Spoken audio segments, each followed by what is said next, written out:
আজ বানাবো ডিম ভেজে তরকারি। তার জন্য কি কি লাগছে দেখো, তোমাদেরকে দেখিয়ে দিলাম। এরপর ডিমটা একটা পাত্রে নুন, পেঁয়াজ, লঙ্কা দিয়ে ভালো করে ফেটিয়ে কড়াইতে তেল গরম বসিয়ে ভালো করে গরম হতে দিয়ে ডিমটা তার মধ্যে দিয়ে দেবে।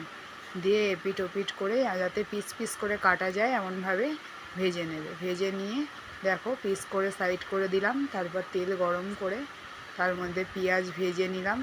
নেওয়ার পর পেঁয়াজটা হালকা ভাজার পরেই আলুগুলো দিয়ে দেবে।